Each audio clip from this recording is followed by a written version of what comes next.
हाय aspirants. सो आज अपने all state judiciary preparation plan में हम पढ़ने वाले हैं इंडियन कॉन्स्टिट्यूशन का एक बहुत इंपॉर्टेंट प्रोविजन जिसे कहते हैं इमरजेंसी। ठीक है। अब इमरजेंसी बहुत इंपॉर्टेंट प्रोविजन तो है, लेकिन इसे अक्सर एक डार्क प्रोविजन कहा जाता है। और ऐसा क्यों है? Reason is that India is also called as a quasi federal system. ठीक है। अब इसे क्वाजी फेडरल क्यों कहा जाता है? किसी बच्चे ने पिछले वीडियो पे पूछा था कि मैम एक बार प्लीज क्वाजी क्या होता है वो एक्सप्लेन कर दीजिएगा। तो मैं यहाँ पर एक्सप्लेन कर देती हूँ कि क्वाजी का मतलब होता है जो चीज कंप्लीटली वैसी ना हो, है ना, जो मिलती जुलती हो उससे। ठीक है। कंप्लीट ना हो। जैसे मान लीजिए कि अगर किसी चीज को, अगर हमें फेडरल स्टेट बनने के लिए 5 इसेंशियल पॉइंट्स चाहिए, तो हमारे पास में 4 ही इसेंशियल पॉइंट्स है या 3 ही इसेंशियल पॉइंट्स है। ठीक है। तो हम अपने आप को क्वाजी कहेंगे कि हम आधे अधूरे फेडरल है। ठीक है। तो इसीलिए इंडिया में कहा जाता है क्वाजी फेडरल कहा जाता है। क्यों? क्योंकि हमारे यहाँ पर जो पावर्स है वो सेंटर और स्टेट के बीच में डिस्ट्रीब्यूटेड है, लेकिन सेंटर के पास में थोड़ी ज्यादा पावर है। ठीक है। एक पावर तो डिस्ट्रीब्यूटेड है स्टेट्स को, लेकिन सेंट्रलाइजिंग टेंडेंसी है, यानी कि सेंटर चाहे तो वो पावर्स अपने आप भी कंट्रोल कर सकता है। अब इमरजेंसी को डार्क प्रोविजन क्यों कहा जाता है? देखिए, इमरजेंसी को डार्क प्रोविजन बोलने के पीछे एक बहुत सिंपल सा रीजन है। वो ये है कि इस क्वाजी फेडरल सिस्टम पे, जिसपे हम बहुत गर्व करते हैं, क्योंकि देखिए फेडरलिज्म बहुत इंपॉर्टेंट है। फेडरलिज्म इसलिए इंपॉर्टेंट है क्योंकि स्टेट्स को उनकी ऑटोनॉमी थोड़ी थोड़ी हद तक देना जरूरी है, वरना तानाशाही कहलाएगी वो। ठीक है। तो अब ऑटोनॉमी देना तो बहुत इंपॉर्टेंट है। तो अगर आप किसी को, जैसे बोलते हैं ना कि घर में 5 लोग हैं, पांचों को आजादी है कि वो क्या करियर चूज करना चाहते हैं, वो जिंदगी में क्या करना चाहते हैं, क्या खाना चाहते हैं, कैसे कपड़े पहनना चाहते हैं, किसके साथ शादी करना चाहते हैं, हर चीज की आजादी है। तो हम क्या बोलते हैं? अरे कितना लिबरल फैमिली, कितनी अच्छी फैमिली है ना। तो वैसे ही अगर देश में भी हर एक स्टेट को आजादी हो कि वो क्या करना चाहता है, कैसी पॉलिसीज बनाना चाहता है, तो हम उसे क्या कहेंगे? अरे कितना लिबरल स्टेट है। बट अगर इस सिचुएशन में क्या होता है, कई बार कुछ स्टेट्स ऐसे हो सकते हैं जो थोड़े से क्या करें, मैल प्रैक्टिसेस भी चालू कर दें, है ना, या फिर आर्बिट्ररी चीजें चालू कर दें, ऑटोनॉमी के नाम पर आर्बिट्ररी एक्शंस लेने लग जाए। तो इसीलिए बहुत जरूरी है कि पावर दी जाए, लेकिन उतनी ही मात्रा में जितनी जरूरी है, एंड साथ में एक कंट्रोल भी हो। तो वहां पर हमारा यूनिटरी जो एक नेचर है वो काम करता है और इस फेडरलिज्म को थोड़ा सा कंट्रोल कर लेता है। ठीक है। लेकिन कई बार यूनियन जो है, यूनियन गवर्नमेंट जो है, वो भी इस चीज का मिसयूज कर सकती है ना, क्योंकि आपने उसको भी एक पावर दे दी है इमरजेंसी का प्रोविजन दे करके कि वो क्या करे, जब उसकी इच्छा करे या जब उसको अपने अनुकूल लगे, तब वो क्या करे, इस फेडरल सिस्टम को वापस से यूनिटरी सिस्टम में कन्वर्ट कर दे। है ना। समझना इस बात को, फेडरलिज्म लिबरल है इसीलिए अच्छा है, यूनिटरी सिस्टम कंट्रोल हो इसीलिए अच्छा है। लेकिन जिस तरीके से फेडरल सिस्टम का फायदा कौन उठा सकता है? स्टेट्स उठा सकते हैं, गलत पॉलिसीज बना के, आर्बिट्ररी पॉलिसीज बना करके। ठीक है। और वैसे ही आपके इमरजेंसी प्रोविजन का यूनिट, आपका यूनियन फायदा उठा सकता है। कैसे?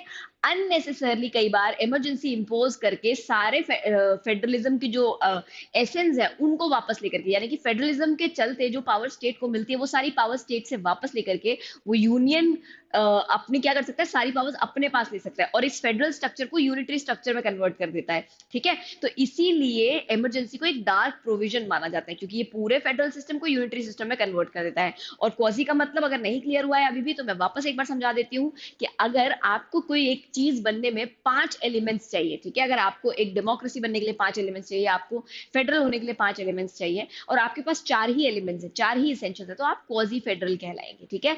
जैसे अगर आप लॉ कॉलेज में हैं, आप अपना 3rd ईयर पास कर चुके हैं, तो आप आधे अधूरे वकील, घर वाले बोलते हैं ना आधा वकील तो बच्चा बन गया है। ठीक है। बस वही अर्थ है इस बात का। क्वासी कॉन्ट्रैक्ट्स होते हैं, सुने होंगे आप लोगों ने क्वासी कॉन्ट्रैक्ट्स, है ना, वो कॉन्ट्रैक्ट्स जिनमें सारे एसेंशियल्स नहीं होते कॉन्ट्रैक्ट के। क्लियर?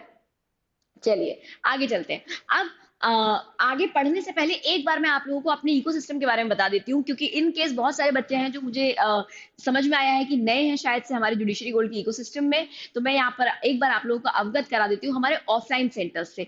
जुडिशरी गोल्ड के जो ऑफलाइन सेंटर्स हैं, एक सेंटर दिल्ली में है, एक ऑफलाइन सेंटर लखनऊ में है, एक ऑफलाइन सेंटर भोपाल में है, एक ऑफलाइन सेंटर इंदौर में है, एक ऑफलाइन सेंटर हमारा जयपुर में है, और 2 ऑफलाइन सेंटर्स हमारे गुरुग्राम में है। ठीक है। ये सारे ही ऑफलाइन सेंटर्स जो है वो वर्किंग कंडीशन में, यानी कि ऑलरेडी यहाँ पर बैचेस चालू हो चुके हैं। तो अगर आप इन स्टेट्स में हैं या इन नियर बाय सिटीज में हैं, तो आप वहां जाकर के ज्वाइन कर सकते हैं हमारे ऑफलाइन बैचेस को, in case you are interested in the offline ecosystem.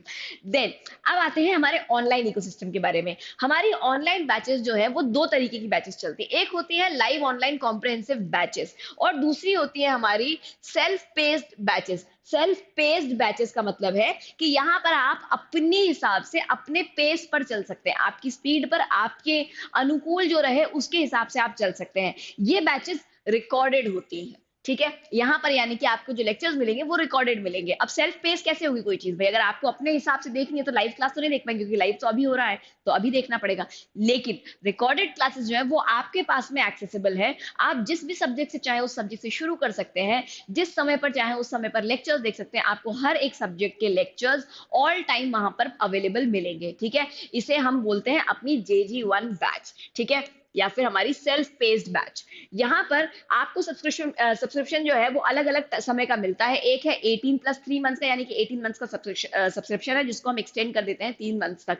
फिर उसके बाद में आपका 12 मंथ सब्सक्रिप्शन, फिर है 6+1 मंथ सब्सक्रिप्शन एंड एक है 3 मंथ सब्सक्रिप्शन, ठीक है। तो अगर आपको लगता है कि आपका लगभग सब कुछ हो चुका है, बहुत थोड़ा कुछ बचा हुआ है सिलेबस में या एक रिविजन बचा हुआ है, you can easily go for the 3 month subscription of JG1 and keep revising for 3 months whatever you have already studied, ठीक है। क्योंकि बहुत सारे बच्चे हमने देखे हैं जिन्हें ये प्रॉब्लम होती है कि मैम मैं ऑलरेडी कोचिंग कर चुका हूँ या कर चुकी हूँ, अब मैं दोबारा कोचिंग क्यों करूँ। तो कोई बात नहीं, आप दोबारा कोचिंग ना करें, आप एक बार JG1 का एक्सेस लेकर के क्या कर सकते हैं, एक रिविजन कर सकते हैं क्विक सा, ठीक है। चलो अब आते हैं हम हमारे लाइव ऑनलाइन बैचेस पे। जो हमारे लाइव ऑनलाइन बैचेस हैं ये हर 2 वीक्स में कमेंस होते हैं, यानी कि हर 2 वीक्स में नया बैच कमेंस होता है, क्लियर।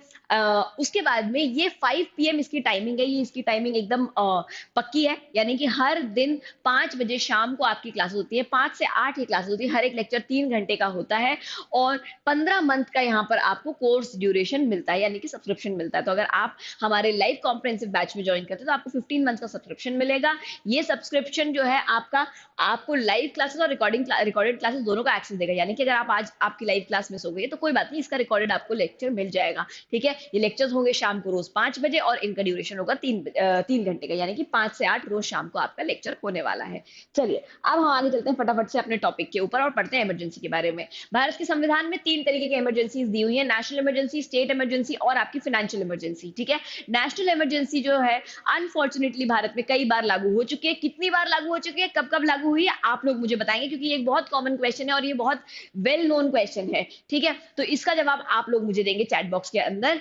उसके बाद में बात करते हैं स्टेट इमरजेंसी के बाद में। स्टेट इमरजेंसी जो है वो कईयों बार इम्पोज हो चुकी है और वो कई बार उसका कितनी बार वो इम्पोज हुई है वो जानना इतना मतलब आप कह सकते हैं कि इमटेरियल होता है कि कोई किसी ने आज तक नंबर भी काउंट नहीं किया है कि कितनी बार स्टेट इमरजेंसीज इंपोज हो चुकी है, ठीक है। फिर आते हैं फाइनेंशियल इमरजेंसी पे। फॉर्चुनेटली इंडिया में अब तक कभी भी फाइनेंशियल इमरजेंसी नहीं लगी है। कई लोग डिमोनेटाइजेशन को फाइनेंशियल इमरजेंसी की तरह ट्रीट करते हैं, बट नहीं, it is not financial emergency precisely because the government did not take it that way, ठीक है। सो अगर गवर्नमेंट उसको फाइनेंशियल इमरजेंसी के तौर पर ट्रीट करती तो वो फाइनेंशियल इमरजेंसी होती, but as of now it's not a financial emergency, ठीक है। तो कंफ्यूज नहीं होना है, फाइनेंशियल इमरजेंसी आज तक भारत के देश में कभी भी नहीं लगी है।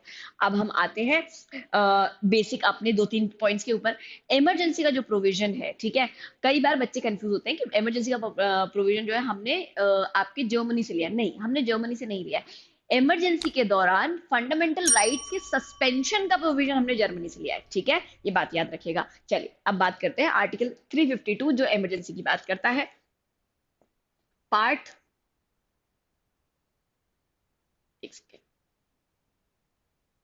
पार्ट 18 जो है, ठीक है, 18 ये बात करता है आपका इमरजेंसी के बारे में। Article 352 talks about national emergency और प्रोक्लेमेशन ऑफ इमरजेंसी, ठीक है। जहां जहां भी प्रोक्लेमेशन ऑफ इमरजेंसी लिखा होगा समझ जाइएगा नेशनल इमरजेंसी का जिक्र कर रहा है। Now what it says, if the president is satisfied that a grave emergency exists whereby the security of India or of any part of the territory thereof is threatened, whether by war, external aggression और arm rebellion, ठीक है।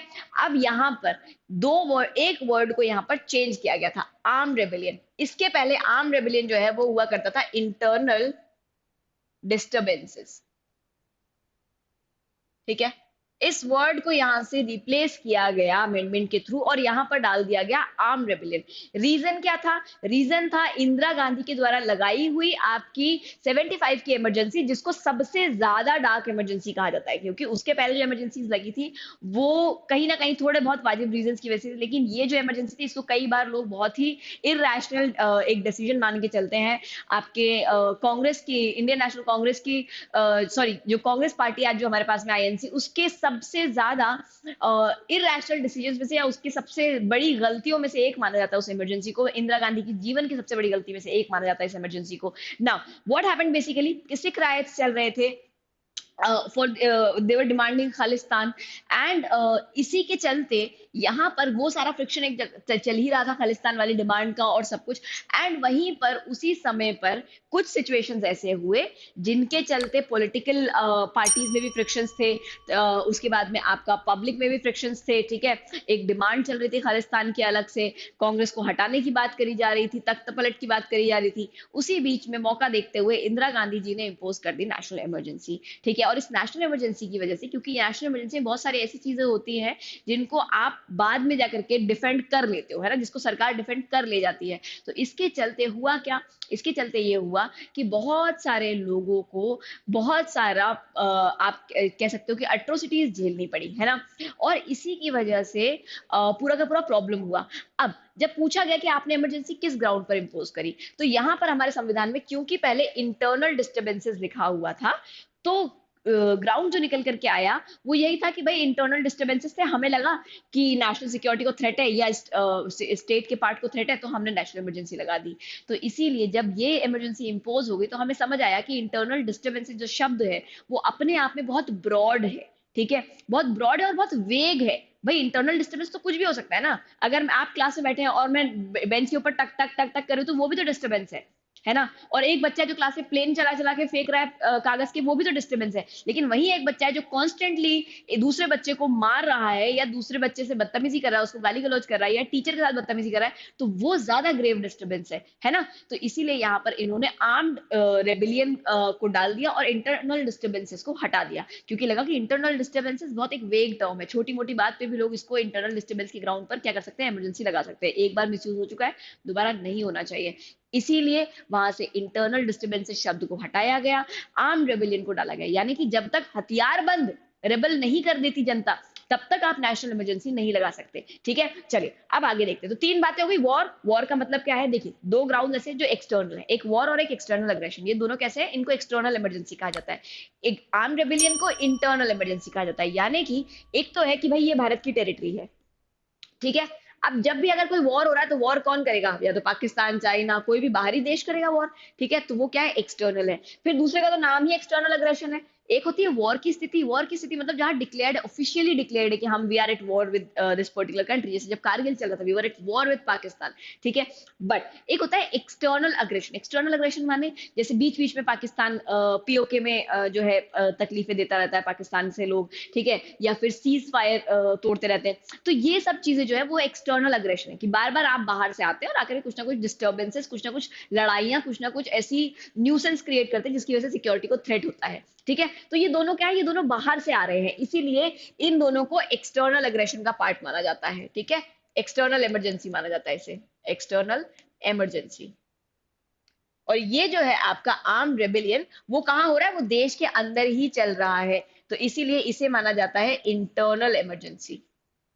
तो अगर कहीं पर शब्द आए internal emergency, external emergency, तो ये मत सोचना कि ये कौन सी इमरजेंसी, हमने तो सिर्फ नेशनल, स्टेट और आपकी फाइनेंशियल पढ़ी थी, ठीक है। चलो आगे बढ़ते हैं नाउ, ठीक है। He may by a proclamation make a declaration to that effect in respect of the whole of India or of any part of the territory thereof, and as may be specified in the proclamation, it may be made before the actual occurrence. अब अच्छी काम की बात देखना, जरूरी नहीं है कि जब आपातकाल आ जाए, जब इमरजेंसी की परिस्थिति आ जाए, जब लोग हथियार ले करके गोलीबारी चालू कर दें तभी आप इमरजेंसी लगाएं। जब आपको पता चलता है कि हाँ यार यहाँ पर अभी रेबल हो सकता है, उसी समय पर आप क्या कर सकते हैं, इमरजेंसी लगा सकते हैं। यानी कि एक्चुअल इमरजेंसी अकर होने से पहले, एक्चुअल सिक्योरिटी थ्रेट होने से पहले ही आप क्या कर सकते हैं, इमरजेंसी लगा सकते हैं, प्रोवाइडेड आपके पास सॉलिड प्रूफ हो इस बात का कि हाँ यार देखो हालात खराब हो सकते हैं। क्लियर? चलिए, it may be varied, revoked or revoked by a subsequent proclamation. Now what president can do, क्योंकि president ने proclaim करी emergency, तो president के पास में तीन चीजें हैं, तीन powers हैं यहाँ पे। पहला, emergency proclaim कर देने की, national emergency की, भाई declare करता हूँ national emergency है, आज से सब लोग अपने अपने ये घरों में रहेंगे, ये नहीं करेंगे, वो नहीं करेंगे, जो भी उसमें specified है। दूसरा, वो इसी emergency को एक दूसरे proclamation के through vary कर सकते हैं। vary करने का मतलब क्या होता है, थोड़े बहुत उसमें बदलाव कर सकते हैं कि कुछ चीजें थी जो पहले कही थी, अब मैं उन बातों को वापस लेता हूँ, नई बातें उसमें डालता हूँ, ठीक है। या फिर जो पुरानी बातें वो तो लागू होंगी, नई चीजें और आपको ये भी स्ट्रिक्टली फॉलो करना है, तो आप उसको वैरी कर सकते हैं, मॉडिफाई कर सकते हैं। तीसरा होता है रिवोक करना। रिवोक करने का मतलब कि प्रेसिडेंट को लगता है कि अब जो है हालात खत्म हो गए, अब जरूरत नहीं है, इमरजेंसी को रिवोक कर लिया जाए, ठीक है, तो वो इमरजेंसी रिवोक कर लेते हैं, क्लियर, वापस ले लेते हैं, यानी कि खत्म कर देते हैं emergency. Now moving further, every proclamation issued under this article shall be laid before each house of the parliament and shall cease to operate at the expiration of 1 month unless before the expiration of that period it has been approved by resolution of both the houses of the parliament। ठीक है, यहाँ पर क्या कहा गया, कोई भी emergency अगर प्रोक्लेम की गई है, ठीक है, तो उस इमरजेंसी को, उस प्रस्ताव को तुरंत कहाँ रखा जाएगा, पार्लियामेंट के सामने पेश किया जाएगा कि भाई हमने इस ग्राउंड पर इमरजेंसी लगाई है, अब इस इमरजेंसी को या तो पास करके क्या कर दिया जाए, 6 महीने के लिए लगा दिया जाए, या फिर आप उसे क्या कर सकते हैं, खत्म कर सकते हैं, पार्लियामेंट के ऊपर डिसीजन मेकिंग है वहां पर। लेकिन अगर मान लीजिए कि पार्लियामेंट जो है, सदन जो है वो अभी सेशन में है, और आपने इमरजेंसी के बारे में जो भी प्रोक्लेमेशन है उसको अभी तक कहाँ नहीं पेश किया, पार्लियामेंट में पेश नहीं किया है, किसी भी हाउस में पेश नहीं किया है, तो ऑटोमेटिकली 1 महीने बाद इमरजेंसी क्या जाएगी, खत्म हो जाएगी, ठीक है। क्यों, क्योंकि आपने उसको पेश करके क्या नहीं करा, अप्रूवल नहीं लिया। मान लीजिए कोई भी एक सदन जो है वो या तो लोकसभा डिसॉल्व है, या फिर कोई एक सदन सेशन में ही नहीं है, तो फिर तो उस सिचुएशन में जब भी या तो नई लोकसभा का पुनर्गठन होता है, या फिर आपकी जो राज्यसभा है या कोई भी हाउस जिसमें पेंडिंग पड़ा हुआ है डिसीजन, या तो वो उसके ऊपर अप्रूवल दे दे। अगर अप्रूवल दे देती है तो 6 महीने के लिए, अगर अप्रूवल नहीं दिया, ठीक है, सॉरी, यहाँ पर ऐसा है कि भाई दोनों हाउसेज हैं, ठीक है, लोकसभा है, राज्यसभा है। मान लीजिए कोई भी एक हाउस जो है या तो वो सेशन में नहीं है, या फिर वहां पर पेंडिंग पड़ी हुई है, आपकी जो प्रोक्लेमेशन है वो पेंडिंग पड़ी है और वो डिसॉल्व हो जाता है, या पहले से डिसॉल्व पड़ा था, या फिर एक सेशन में नहीं था हाउस, तो इन ऑल दी सिनेरियोज हम वेट करेंगे। किस चीज का वेट करेंगे, हम वेट करेंगे कि वापस गठन हो या तो लोकसभा का, या फिर वापस से सेशन में आए जो भी हाउस सेशन में नहीं था। जैसे ही वो हाउस सेशन में आएंगे, दोनों हाउसेस जिस दिन सेशन में आएंगे, दोनों हाउसेस के उस दिन सेशन में आने के 30 दिन के अंदर अंदर आपको अप्रूवल लेना है, वरना 30 दिन बाद में क्या हो जाएगा, ये 30 दिन में आपकी इमरजेंसी ऑटोमेटिकली सीज हो जाएगी। तो याद रखना, जब दोनों हाउसेस सेशन में हैं और अगर आप अप्रूवल नहीं लेते हैं तो ऑटोमेटिकली 1 महीने में प्रोक्लेमेशन क्या हो जाती है, आपकी सीज हो जाती है। अगर हाउसेस सेशन में नहीं थे तो आपको वेट करना है हाउसेस के सेशन में आने का, और जैसे ही सेशन में आए हाउसेस आपको पेश कर देनी है प्रोक्लेमेशन अप्रूवल के लिए, ठीक है। अगर आपने नहीं पेश करी अप्रूवल के लिए तो इन दैट पर्टिकुलर सिनेरियो 30 दिन के अंदर, 30 दिन बाद ऑटोमेटिकली क्या हो जाएगा, आपकी प्रोक्लेमेशन सीज हो जाएगी। तीसरी चीज, अगर मान लीजिए अब हाउसेस के पास जब आप पेश करते तो पार्लियामेंट के पास भी दो ऑप्शन है, या तो वो उसे एक्सेप्ट कर ले या वो उसे रिजेक्ट कर दे। अगर रिजेक्ट कर देती है तो देर एंड देर इमरजेंसी खत्म, लेकिन अगर वो उसे एक्सेप्ट कर लेती है तो 6 महीने के लिए इमरजेंसी इंपोज करी जा सकती है, और इसे 6 6 महीने करके अनंत काल तक आप इमरजेंसी को कंटिन्यू कर सकते हो, there is no boundation to it, ठीक है। चलिए आगे बढ़ते हैं। मूविंग फॉरवर्ड, अ रेजोल्यूशन में बी पास। अब ये रेजोल्यूशन पास कैसे होगा, by 2/3 majority of the members that are present and voting. आपको कम से कम 2/3 लोगों की मेजोरिटी चाहिए, वोट चाहिए फेवर में, जो लोग उस दिन प्रेजेंट हैं, ठीक है। याद रखना, अगर सभा की पूरी जो मेंबरशिप है वो 100 लोगों की है, लेकिन उस दिन 90 लोग ही मौजूद हैं, तो आपको 90 का 2/3 चाहिए इमरजेंसी की प्रोक्लेमेशन को के फेवर में डिसीजन लेने के लिए, ठीक है। मतलब जो भी डिसीजन ले रहा है, अगर आप चाहते हैं कि इमरजेंसी पास कर दी जाए तो भी 2/3, अगर आप चाहते हैं इमरजेंसी नहीं पास करी जाए तो 2/3 से कम दे दो, ठीक है। चलिए अब आगे बढ़ते हैं हम दूसरी इमरजेंसी के ऊपर, which is called the state emergency. State emergency को कहा जाता है, आर्टिकल 356 में ये दी हुई है, और इसे कहा जाता है provision in case of failure of constitutional machinery. तो इसे हम कई बार स्टेट इमरजेंसी, आमूमन तौर पर हम इसे स्टेट इमरजेंसी कहते हैं।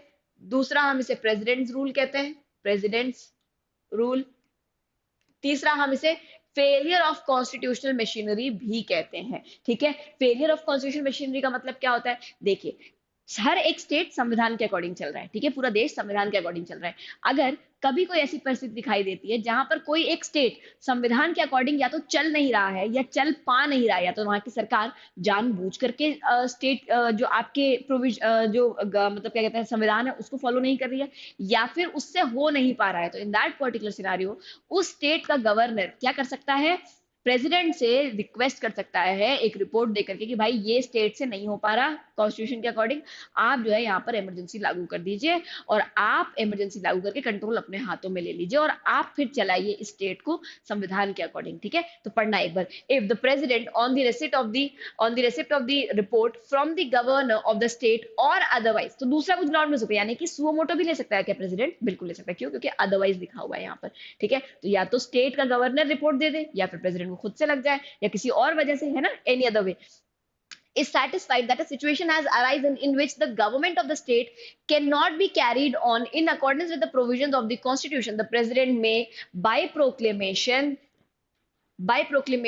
assume to himself all or any of the functions of the government of the state and all or any of the powers vested in or exercisable by the governor or any body or authority in the state other than the legislature of the state। यहाँ पर क्या कर सकता है president government के किसी भी body के पावर्स जो है वो क्या कर सकता है, खुद पे अज्यूम कर सकता है, गवर्नर के पावर्स खुद पे अज्यूम कर सकता है, यानी कि खुद उन पावर्स को एक्सरसाइज कर सकता है, एक्सेप्ट फॉर स्टेट लेजिस्लेचर की पावर वो नहीं करेगा। तो कौन करेगा लेजिस्लेचर की पावर, ऐसा तो नहीं कि स्टेट लेजिस्लेचर को आप अलाउ करोगे लेजिस्लेट करने के लिए उस दौरान में, नहीं, तो फिर करते क्या हो, declare that the powers of the legislature of the state shall be exercisable by the authority of the parliament.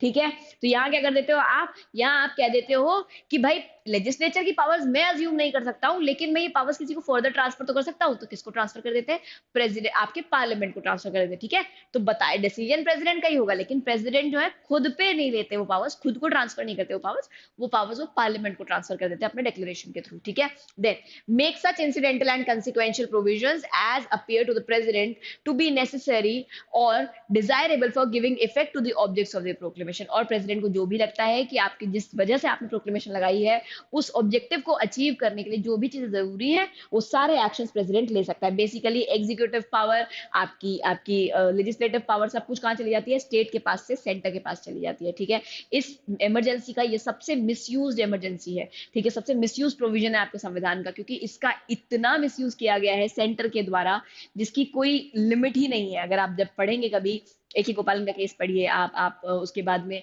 बहुत सारे ऐसे केसेस हैं जहां पर आपको देखने को मिलेगा कि कई बार इमरजेंसीज जो है वो सिर्फ यूं ही लगा दी गई हैं स्टेट्स के अंदर। ठीक है, जब भी सेंटर को लगा कि अब काबू में नहीं है, या स्टेट की गवर्नमेंट जो है, क्योंकि सेंटर और स्टेट में सेम गवर्नमेंट नहीं थी, सेम पार्टी की गवर्नमेंट नहीं थी, और स्टेट की गवर्नमेंट नहीं सुन रही है सेंटर की गवर्नमेंट की, तो इमरजेंसी। ठीक है, चलिए, provided that nothing in this clause shall authorize the president to assume to himself any of the powers vested in or exercisable by the high court। बस अब एक बात याद रखना है, यहाँ पे हाई कोर्ट की कोई भी पावर प्रेसिडेंट अज्यूम नहीं कर सकता। ठीक है, लेजिस्लेचर और एग्जीक्यूटिव की पावर सेंटर में चली जाती है, ये हाई कोर्ट की जुडिशरी की पावर नहीं जाती है। और टू सस्पेंड इन होल और in part the operation of any of the provisions of this constitution relating to high courts. ठीक है, और हाई कोर्ट के रिगार्डिंग जितने प्रोविजंस है उनमें से कुछ भी सस्पेंड नहीं किया जा सकता। रीजन क्यों, क्योंकि भारत की जो जुडिशियल सिस्टम है वो कैसा है, वो इंडिपेंडेंट और इंटीग्रेटेड सिस्टम है, यानी कि सब एक दूसरे के ऊपर डिपेंडेंट है, एक हायरार्की है, उस हायरार्की को आप ब्रेक करके पूरा पावर एक साथ लेकर के सुप्रीम कोर्ट के ऊपर नहीं थोप सकते, या प्रेसिडेंट साहब खुद नहीं अपने प्रैक्टिस कर सकते। ठीक है, जुडिशरी को एग्जीक्यूटिव से वैसे भी अलग रखा गया है, कोसों दूर रखा गया है आर्टिकल 50 से और हर तरीके से, तो इसीलिए आपको ऑलरेडी सेपरेट आउट किया गया है, आप इनकी पावर्स तो नहीं ले पाओगे। ठीक है, क्योंकि भाई इमरजेंसी तो वैसे ही it is a dark provision, उसको जाना ही जाता है आर्बिट्रेरीनेस के लिए, तो उस समय पर तो पता है कि सब लोग आर्बिट्रेरी हरकतें करेंगे। अब उस आर्बिट्रेरीनेस में अगर मान लीजिए हाई कोर्ट की पावर, न्याय व्यवस्था भी चली जाती है उन्हीं लोगों के हाथ में जो आर्बिट्रेरी एक्शंस ले रहे हैं, तो क्या न्याय मिलेगा किसी को, नहीं मिल सकता है ना। चलिए अब आगे चलते हैं। Every proclamation under this article shall be laid before each house of the parliament and shall cease to operate at the expiration of 2 months। ठीक है। यहाँ पहले नेशनल इमरजेंसी 1 महीने में सीज हो जाती थी अगर उसको अप्रूव नहीं कराया गया तो, ठीक है। यहाँ पर लिखा है 2 महीने में, 2 महीने में क्या हो जाएगी, सीज हो जाएगी automatically before the expiration of that period if it has been approved by the resolution of both the houses, if not approve, ठीक है। अगर 2 महीने के अंदर इसको अप्रूव नहीं कराया गया है तो ये ऑटोमेटिकली सीज हो जाएगी, वरना ये 6 महीने तक, अगर अप्रूव कर दिया तो 6 महीने तक चलेगी। बाकी सारा प्रोविजन वही है नेशनल इमरजेंसी वाला है, बस एक ही डिफरेंस है, वहां पर 1 महीना था, यहाँ पर 2 महीने है, फाइनेंशियल इमरजेंसी में वापस 1 महीना है, ठीक है। तो पहले चलती है 1 महीने तक बिना अप्रूवल के, अप्रूवल अगर प्रोवाइडेड दोनों हाउसेस बैठे हो, ठीक है, दोनों जो हाउस ऑफ पार्लियामेंट दोनों सेशन में हो। अगर हाउस ऑफ पार्लियामेंट सेशन में नहीं है तो 30 दिन मतलब आप वेट करो हाउसेस का सेशन में आने का, सेशन में आते ही पेश कर दो, अगर 30 दिन के अंदर पेश नहीं करे तो 30 दिन बाद ऑटोमेटिकली इमरजेंसी सीज हो जाएगी, ठीक है। उसके बाद में दूसरा ऑप्शन क्या है आपके पास में, अगर पार्लियामेंट में आपने पेश कर दिए तो पार्लियामेंट या तो उसे एक्सेप्ट कर ले या रिजेक्ट कर दे, अगर रिजेक्ट कर दी तो then and there it is over, अगर एक्सेप्ट कर ली तो आपका कितने दिन के लिए बढ़ जाएगी, 6 महीने के लिए बढ़ जाएगी, फिर ऐसे करके बार बार उसको बढ़ाया भी जा सकता है दूसरे प्रोक्लेमेशन से। अच्छा, तीसरी चीज, प्रेसिडेंट चाहे तो इस 2 महीने के पीरियड में और नेशनल इमरजेंसी केस में 1 महीने के पीरियड में उसे पहले ही विड्रॉ कर सकता है, ठीक है, रिवोक कर सकता है जब भी चाहे तब। Then, coming further, a proclamation so approved, unless revoked, cease to operate on the expiration of a period of 6 months from the date of proclamation, from the date of issue of the proclamation. बस यही बात लिखी है। चलिए, अब हम आते हैं फिनेंशियल इमरजेंसी के ऊपर जो दी हुई है आर्टिकल 360 के अंदर। कहाँ दी है, आर्टिकल 360 में हमें दी हुई है हमारी फिनेंशियल इमरजेंसी। फिनेंशियल इमरजेंसी जो है, it says article 360 says provisions as to financial emergency if the president is satisfied that a situation has arisen whereby the financial stability or credit of the country or any part of the territory thereof is threatened, he may by a proclamation make a declaration to that effect। जहां पे उनको लगता है कि भारत का credit, पैसा या financial स्थिति जो है वो क्या है, खतरे में है, तो उस परिस्थिति में क्या कह सकता है, आपकी इमरजेंसी लगाई जा सकती है बाय द प्रेसिडेंट, ठीक है। A proclamation issued under clause 1 may be revoked valid by a subsequent proclamation shall be laid before each house of the parliament and shall cease to operate on the expiration of 2 months unless before such expiration of that period it has been approved by both the houses through a resolution, ठीक है। और resolution कितना चाहिए, वही 2/3 resolution of present and voting members, clear। so 1 महीना national emergency, 2 महीना state emergency, 2 महीने वापस से आपकी फिनेंशियल इमरजेंसी, क्लियर। चलिए, अब आगे चलते हैं कुछ और इंपॉर्टेंट प्रोविजंस पे। इसको हमेशा मेंस के एग्जामिनेशन में ऐसे पूछा जाता है कि इफेक्ट ऑफ नेशनल इमरजेंसी क्या होता है, effect of emergency, proclamation of emergency क्या होता है। तो यहाँ पर effect of proclamation of emergency में आप लोगों को बता देती हूँ। देखिए, जब भी सबसे पहले आर्टिकल 353 में लिखा हुआ है proclamation, effect of proclamation of emergency क्या है। आर्टिकल 353 में कुछ चीजें लिखी हुई हैं जो बताती हैं कि भाई जब भी इमरजेंसी लागू होगी, पार्लियामेंट स्टेट लेजिस्लेचर की पावर किसके पास, सॉरी सारे स्टेट्स के लिए कौन लेजिस्लेट करने लग जाएगा, पार्लियामेंट लेजिस्लेट करने लग जाएगा। जितनी भी पावर चीफ मिनिस्टर्स को या स्टेट गवर्नमेंट्स को मिली हुई, गवर्नर्स को मिली है, वो सारी कौन प्रैक्टिस करने लग जाएगा, प्रेसिडेंट प्रैक्टिस करने लग जाएगा, ठीक है। तो ये बहुत सारी चीजें हैं जो इफेक्ट ऑफ क्या दिखाते हैं आपको, प्रोक्लेमेशन ऑफ इमरजेंसी दिखाते हैं। क्योंकि हम जो नेशनल इमरजेंसी उसमें हम करते ही क्या है, हम जो पूरा का पूरा हमारा बाइफरकेटेड पावर डिस्ट्रीब्यूशन है उसको समेट करके एक जगह सेंट्रलाइज कर देते हैं। कहाँ सेंट्रलाइज कर देते हैं, प्रेसिडेंट में या सेंटर गवर्नमेंट में, ठीक है। चलिए, फिर आते हैं आर्टिकल 355 जो कहता है duty of the union to protect states against the external aggression and internal disturbances. ये कुछ नहीं है, ये बस एक स्टेट के ऊपर, एक यूनियन के ऊपर एक ड्यूटी इंपोज करी गई है संविधान के द्वारा कि देखिए आपकी जिम्मेदारी है कि आप देखें कि किसी भी स्टेट में आपके किसी तरीके का डिस्टर्बेंस ना हो, किसी तरीके का एक्सटर्नल अग्रेशन ना हो, है ना। कोई ऐसा ना हो कि कोई बाहर से क्या कर रहा हो, अटैक कर रहा हो, कोई इंटरनल डिस्टर्बेंसेस ना हो। फॉर एग्जाम्पल, मणिपुर में जो इंटरनल डिस्टर्बेंसेस चल रहे हैं, ये जिम्मेदारी थी यूनियन की कि यूनियन उस बात का ख्याल रखे। Union miserably failed in that, ठीक है, and there is no denial about it कि साल भर से मणिपुर चल रहा है, बट हमारी सेंट्रल गवर्नमेंट को या तो फर्क नहीं पड़ता या हमारी सेंट्रल गवर्नमेंट के बस की बात नहीं रही अब उसको हैंडल करना, ठीक है। आपका अरुणाचल प्रदेश हो गया, जो भी स्टेट्स या जो भी एरियाज आपके जुड़े हुए हैं चाइना से, वहां कॉन्स्टेंटली एक्सटर्नल अग्रेशन हो रहा है, ठीक है। हमारी सरकार संभाल रही है या नहीं संभाल रही है तो वहीं के लोग ज्यादा बेहतर बता सकते हैं, ठीक है। तो इसीलिए क्या है, ये सेंटर की जिम्मेदारी है कि यूनियन की जिम्मेदारी है कि भाई आप आर्टिकल 355 के तहत प्रोटेक्ट करें अपनी टेरिटरीज को, अपने स्टेट्स को, इन सारी ही चीजों से, चाहे वो एक्सटर्नल एग्रेशन हो चाहे वो इंटरनल एग्रेशन हो, जो कई बार कर पाती सरकार और कई बार नहीं कर पाती है। पिछले 1 साल में तो फेल ही हो रही है। आगे आर्टिकल 357 कहता है exercise of legislative powers under the proclamation issued under article 356। यहाँ पर लेजिस्लेटिव पावर्स की प्रैक्टिस की बात करी गई है। अगर मान लीजिए कि इमरजेंसी लगती है आर्टिकल 356 के अंतर्गत, यानी कि अगर स्टेट इमरजेंसी लगती है तो कौन आपके लेजिस्लेटिव पावर एक्सरसाइज करेगा, वो बात यहाँ पर बताई गई। और वो बात हमें पता है कि सेंटर या पार्लियामेंट एक्सरसाइज करता है, नॉट सेंटर, पार्लियामेंट एक्सरसाइज करता है। मूविंग फॉरवर्ड, आर्टिकल 358 कहता है suspension of provisions of article 19 during the emergency. अब ये बात याद रखना, जब भी नेशनल इमरजेंसी लगेगी, ठीक है, क्या होगा, हमारा आर्टिकल 19 जो है ना वो सस्पेंड हो जाता है, ऑटोमेटिकली सस्पेंड हो जाता है। 19 क्या है, सर्टेन फ्रीडम्स है ना, freedom of speech and expression है, फ्रीडम ऑफ एसोसिएशन यूनियन है, फ्रीडम ऑफ आपका असेंबलिंग है, फ्रीडम ऑफ आपका forming unions and cooperative societies है, फिर आपका घूमने फिरने का, मूवमेंट का है, सेटलमेंट का है, रिसाइड करने का है, बहुत सारी चीजें वहां पे दी हुई है। तो ये सब खत्म हो जाती हैं अगर आपकी इमरजेंसी इम्पोज है तो, ठीक है।